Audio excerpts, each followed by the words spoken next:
Tito case has sparked outrage across the domestic violence community. For those of us who have been victims of domestic violence, including emotional and financial abuse, it was very clear what we saw on the police body cam footage. A woman who was being abused and showing clear signs of trauma from coercive control. It's also important for us to acknowledge domestic violence is not gender or race specific. It is a widespread problem that is devastating to our community in ways we do not expect. For those unaware, coercive control is a pattern of behaviors that enables someone to exert power over another person through fear and control.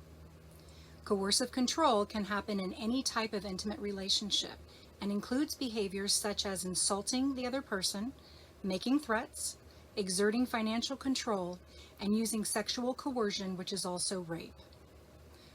Coercive control is often referred to as gaslighting, and the Domestic Violence Hotline determined several years ago gaslighting is emotional abuse and classified as domestic violence. If you are not trauma-informed, reactive abuse response from coercive control will often look like the victim is the aggressor. In reality, the victim has been abused to their breaking point where they can no longer hold in their emotions. To the outside world, they will see the true victim acting irrationally, while the real perpetrator appears to remain calm and very calculated with their words in an effort to manipulate bystanders and law enforcement who didn't see the abusive behaviors of coercive control that led up to the victim's response. In an effort to bring awareness to the dangers of coercive control, a petition has been created demanding that the U.S. Congress pass victim-focused legislation by mandating all first responders, including police officers and detectives, as well as judges, attorneys, therapists, doctors and nurses, and teachers are trauma-informed and properly trained to look for signs of coercive control behaviors that are demonstrated by both the victims and the perpetrators. This legislation will also give law enforcement and judges the authority to take necessary action to detain and/or restrain the perpetrator, even if there are no signs of physical injury.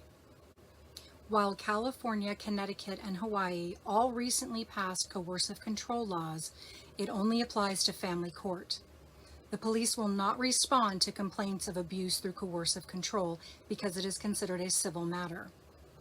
Even though coercive control is known by most people in positions of authority to be a big part of the abuse cycle in domestic violence situations, there are no enforceable laws in place that give police officers or judges the authority to act on these types of complaints.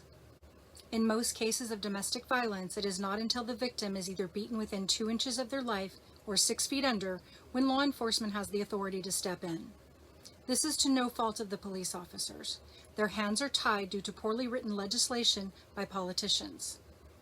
The majority of domestic violence legislation passed, when applied in law, more often than not results in protecting the perpetrator and re-traumatizes the victim. On the rare event domestic violence cases are prosecuted, the legal outcomes are often in favor of the perpetrators.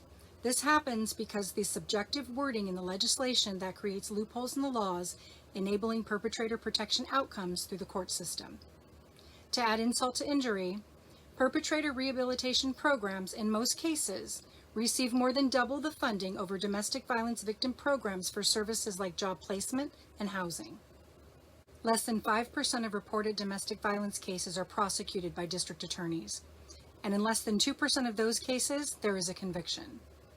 Also, less than 10% of reported domestic violence cases turn out to be false allegations. In addition to these alarming statistics, the last several mass shootings we have had in the United States, the perpetrator has had a history of domestic violence. It's clear the legislation we have in place for domestic violence victims lacks perpetrator accountability that has a devastating ripple effect on our communities. It is long overdue to hold the politicians responsible and accountable for victim-focused outcome legislation.